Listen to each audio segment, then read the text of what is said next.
not just some kid that's a fan anymore. And now we have personal situations. And like I said, a lot of his issues with me, I can't fix them for him.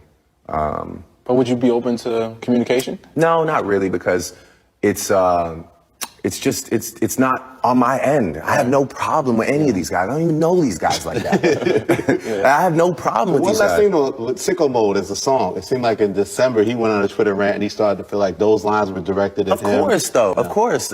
I'm not, like, I can't lie to you. Of course they were. But it's also, you know, like I said, this is a sport at the end of the day. And you know, from a very early point, I've never shied away from defending myself. And I'm also sometimes eager to engage if I feel that you want to be slick or be offensive behind the scenes. I might choose to address it in music. And you know, that was how I ended myself up in the Pusha situation.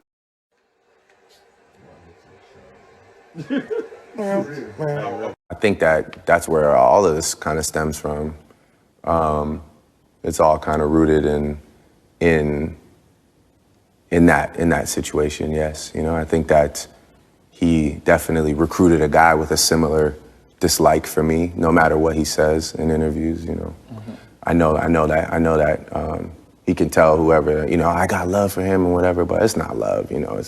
It's there's something there that bothers him deeply.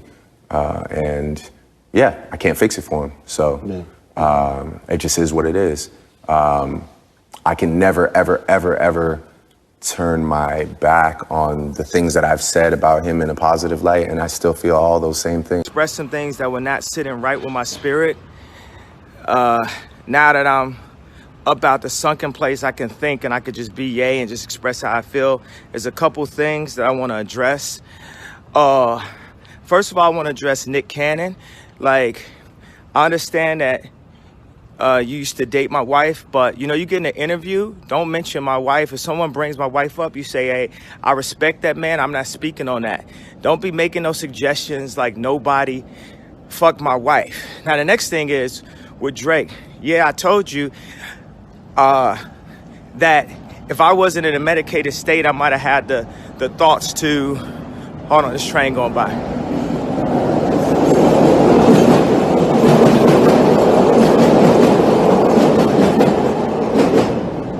Now, if I wasn't in a medicated state, I might have thought and had the wherewithal to say,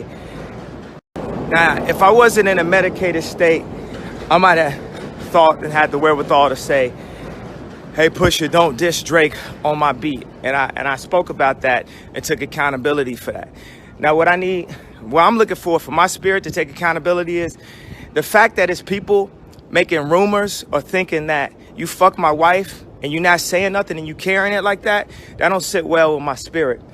You know, if I had a girlfriend from Chicago, her name was Renita, and then you was married to Rihanna, I wouldn't make no song called Riri. So when you're like, oh, I don't know where it come from, you too smart for that, bro. You know where that come from. Don't make no record with nothing that could be confused. Now, I told you, I didn't tell Pusha no information about your baby mama, nothing like that. That ain't come from me.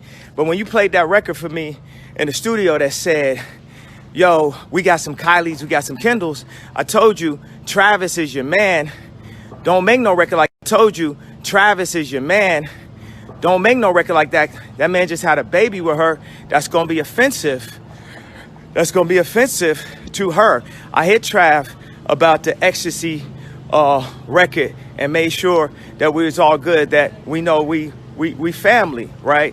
So I did tell you not to do that. So period, it's like, don't speak on nobody from my family, nothing that could be even mentioned with my wife, period. We don't have to talk again. I'm not giving no energy to that, but I'm telling you that. And also, as far as Tyson Beckford go, don't speak on my wife, bro.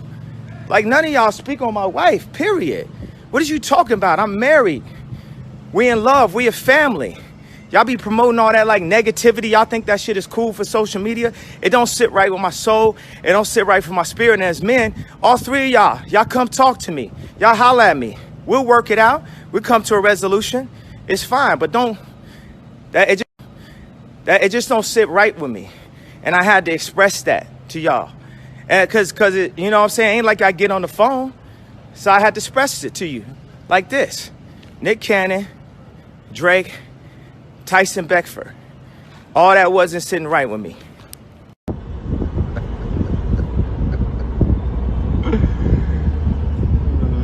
Talking about hip hop, you work with both Drake and Kanye. What is your thoughts right now about this dynamic that's happening with them right now on Instagram and going back and forth? I love it. I spoke with Drake last night. I love it. Yeah. Right. I love it. And when we spoke, after we got off the phone, he sent me a text, and it was so powerful. He said, everything is unfolding. I'm about to be as free as a bird. And he put the caption with the owl. And I couldn't do nothing but put ha, ha, ha, ha, ha, ha, ha, ha, ha, ha. Because to me, I understand the genius of both of these artists, and I understand this is nothing personal to them. This is them, two levels of creativity, inspiring each other, because they both are up right now thinking of the artwork, thinking of the credits. Where do we place? What color is this?